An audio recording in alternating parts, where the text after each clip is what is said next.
Assalamualaikum warahmatullahi wabarakatuh. Selamat pagi anak hebat semua. Bagaimana kabarnya hari ini? Semoga tetap dalam keadaan sehat dan tetap semangat meski kita masih belajar dalam pembelajaran jarak jauh. Oke anakku sekalian semua, sebelum kita memulai pelajaran pada hari ini, mari kita berdoa menurut keyakinan masing-masing. Berdoa, mulai.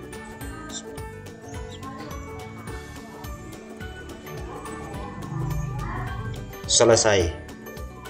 Nah anakku sekalian, hari ini kita berada pada pembelajaran 3, masih tema 1, subtema 2. Adapun yang kita akan bahas hari ini, setelah pembelajaran ini berakhir, setelah menyimak dan mencari informasi, siswa mampu diharapkan mengidentifikasi cara perkembangbiakan hewan serta manfaatnya melalui peta pikiran dengan tepat.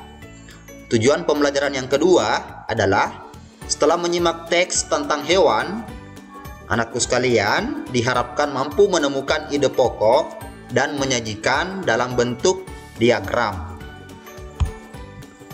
Nah, anakku sekalian, masih ingat pelajaran yang kemarin tentang cara perkembangbiakan pada hewan? Masih ingat ya? Ada 3 cara perkembangbiakan hewan. Oke, kita bahas satu persatu. Yang pertama adalah dengan cara ovivar. Masih ingat apa itu ovivar? Ingat O-nya ya, ovivar, O bertelur. Jadi, ovivar adalah perkembangbiakan dengan cara bertelur. Bagaimana ciri hewan yang berkembangbiak dengan bertelur? Ya, embrio atau calon individu baru tumbuh di dalam telur. Jadi dia berkembangbiak itu dia mengeluarkan telur dulu. Anak sekalian, kemarin kita sudah bahas tentang contoh-contoh hewan yang berkembangbiak dengan cara bertelur. Misalnya ayam, bebek, jenis burung. Masih ingat ya? Oke, itu semua contoh hewan yang berkembangbiak dengan cara bertelur. Yang cara bertelur berarti tidak mempunyai daun telinga ya. Masih ingat? Tidak mempunyai daun telinga. Berarti dia berkembangbiak dengan cara bertelur. Dan yang kedua adalah dengan cara vivivar. Vivivar itu adalah cara perkembangbiakan hewan dengan melahirkan atau beranak. Nah, embrio tumbuh di dalam tubuh rahim induknya. Jadi, embrionya tumbuh di dalam rahim induknya, setelah keluar sudah dalam bentuk spesies baru, yaitu anakan baru. Nah, anak sekalian, apa ciri binatang yang berkembangbiak dengan melahirkan? Memiliki daun telinga dan tubuhnya ditumbuhi dengan bulu atau rambut. Nah, coba apa binatang atau hewan yang di sekitar Anda semua dengan berkembangbiak dengan cara melahirkan? Ada sapi, ada kerbau, ada kuda, ada gajah, dan lain sebagainya. Nah, sekalian masih ingat ya pelajaran minggu lalu kita bahas. Dan yang terakhir adalah dengan cara ovovivivar. Dengan cara ini, perkembangbiakan ini, ovovivivar ini menggabungkan dua antara bertelur dan melahirkan. Jadi, embrio tumbuh di dalam telur yang disimpan di dalam tubuh induknya. Setelah menetas, induk baru akan dikeluarkan dari tubuh induknya dengan cara melahirkan. Di sini ada gambar. Ini gambar apa ya? Ini gambar ikan pari. Ikan pari itu berkembangbiak dengan cara ovovivivar. Nah, ini materi kita hari ini untuk IPA-nya. Nah, Sekarang anak perhatikan semua.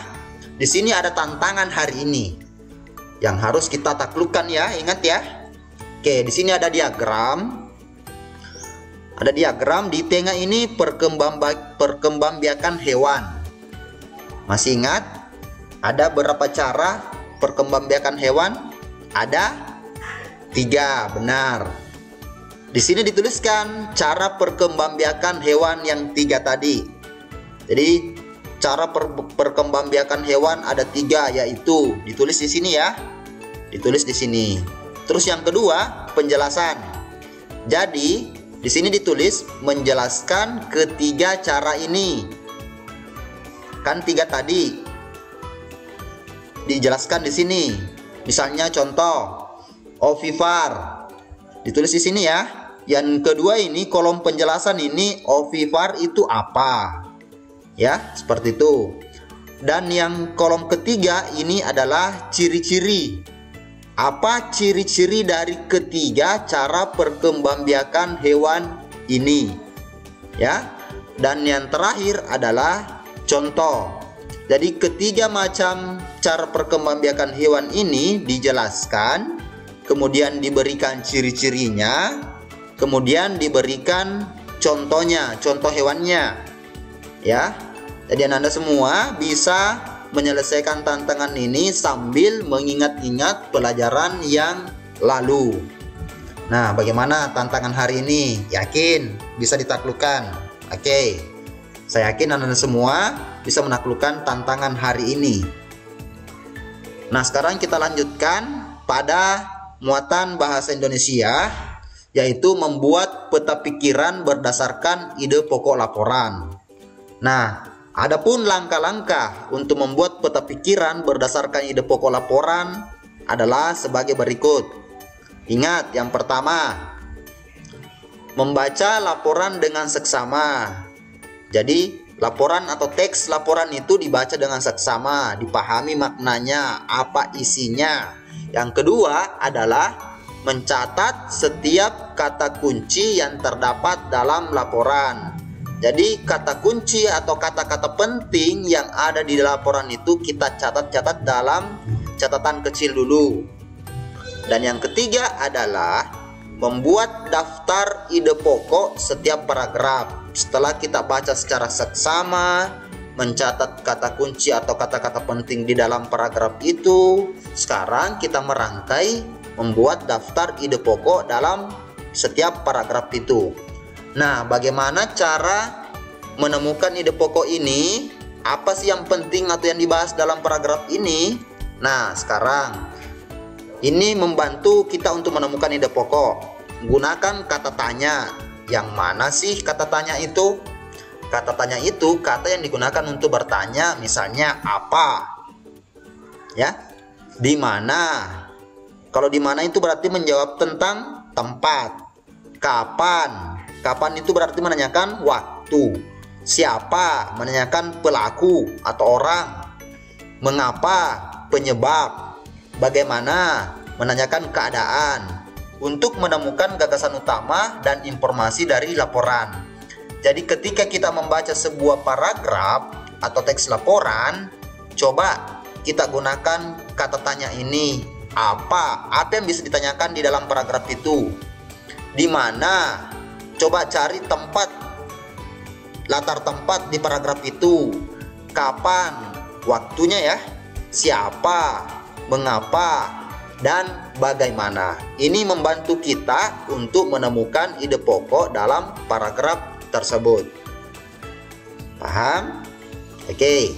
Sekarang tantangan kedua kita hari ini adalah di sini Kak Syarif akan menampilkan suatu paragraf, suatu teks laporan yang terdiri dari 2 paragraf.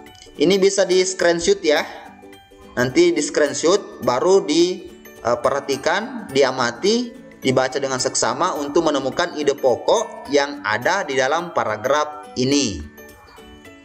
Teks laporan ini berjudul ayam. Oke, kita baca sama-sama. Di Indonesia, sebagian besar ayam dipelihara dan diternakan. Masyarakat memanfaatkan daging dan telurnya. Daging dan telur ayam sangat bermanfaat bagi kesehatan tubuh. Paragraf yang kedua. Ayam jantan dan betina memiliki perbedaan. Ayam jantan lebih besar dari ayam betina. Ia memiliki jalu panjang dan berjengger lebih besar. Bulu ekor ayam jantan panjang dan menjuntai. Ayam betina berukuran lebih kecil dan tidak memiliki jalu, tetapi memiliki jengger kecil. Bulu ekornya pendek. Jadi anak hebat semua. Di sini ada 2 paragraf yang akan kita cari ide pokok di dalamnya. Nanti dibuatkan kolom seperti ini. Ada paragraf 1. Jadi isinya ide pokok yang ada pada paragraf 1 dituliskan di sini, dan ide pokok yang ada di paragraf kedua dituliskan di sini.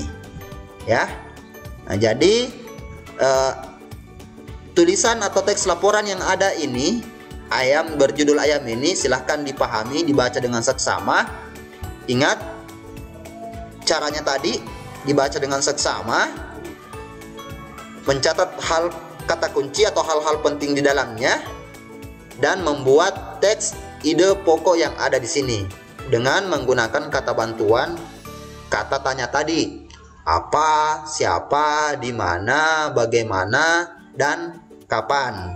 Dengan cara tersebut kita bisa menemukan ide pokok yang ada di dalam paragraf ini. Nanti dituliskan di kolom seperti ini. Nah, sekarang bagaimana anak hebat semua? Sudah bisa memahami materi hari ini? Ya, ingat 2 tantangan kita hari ini. Ya, yang pertama adalah cara perkembangbiakan hewan itu ditulis. Caranya ada berapa? Ada 3 tadi, ditulis semua ya. Baru dijelaskan ketiganya tadi yang sudah ditulis di sini, dijelaskan, baru diberikan ciri-cirinya, baru diberikan contohnya. Ini tantangan pertama kita hari ini. Tantangan kedua adalah menuliskan ide pokok yang ada pada teks laporan ini yang berjudul ayam tadi, paragraf 1 dan paragraf 2, dituliskan di kolom seperti ini. Nah, bagaimana Anda semua? Sudah paham ya? Oke. Jadi sebagai motivasi Anda semua, hari ini tetap semangat belajar, tetap fokus apa yang kita pelajari hari ini. Semoga bermanfaat.